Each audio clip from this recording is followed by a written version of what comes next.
Good morning. I'm just going to give a few seconds for the LinkedIn Live to catch up. Good morning. This morning's lead story in the New York Times is about how Donald Trump is going to impose 25% tariffs on cars. Obviously, he'd been planning to do this for a time and is now having U-turned on some of the tariffs he was going to impose, going to move forward. Separately, it's not in the paper today, but just now, 10 a.m. on Thursday, RFK announced he's going to cut 10,000 people from the Department of Health. Obviously, it's very aggressive. Why would the Trump administration be making aggressive moves today? Can you think? Well, perhaps it's this transcript of a group text between Pete Hegseth and some other folks, including J.D. Vance, about plans for a war that they were sharing. And this morning, Politico reports that even some Republican Congress people are expressing concerns about this. There's a guy called Don Bacon, who is a congressman from Nebraska, and he's said that the Trump administration should just admit that they were sharing classified information in this Signal chat.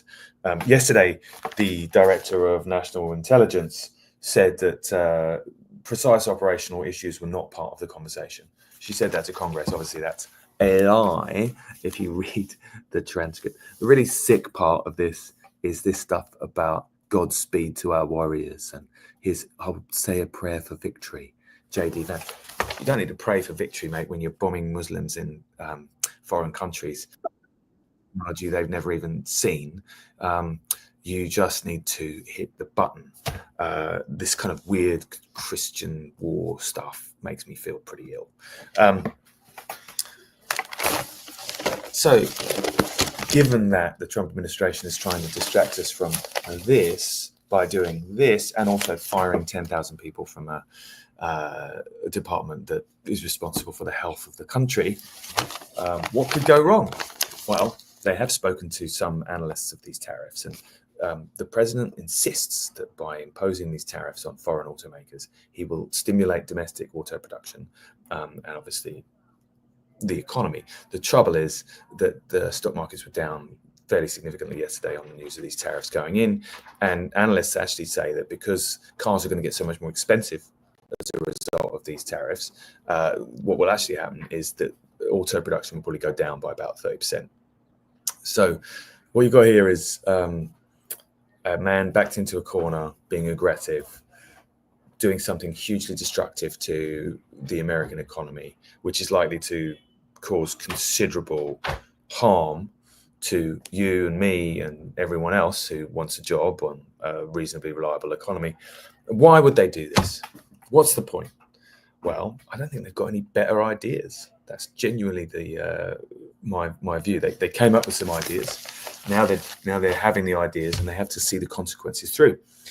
You may recall that Donald Trump faced several serious debt issues when he tried to expand his casinos into Atlantic City. Given that he was given a lot of money from his family to open a bunch of hotels and casinos and so on, it was difficult for him to believe that denying any problems and just kind of plowing on ahead would lead to difficult issues. He's been bailed out over and over again. He's escaped consequences for even some of the worst of his actions, including being found liable for sexually abusing a woman in the changing rooms of Bergdorf Goodman and for subsequently defaming her over the incident.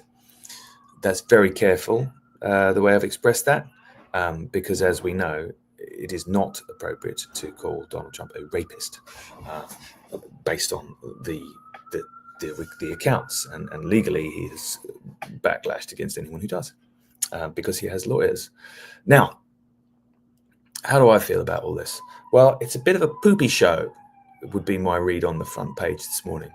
I don't feel that things are going to get better in the next 2 or 3 days, and I think that over the weekend this group chat's going to come to a head. I think they will have to fire Michael Waltz by next week if he doesn't resign voluntarily. He's already said he takes full responsibility. Pete Hegseth might go next, and Tulsi Gabbard might also go.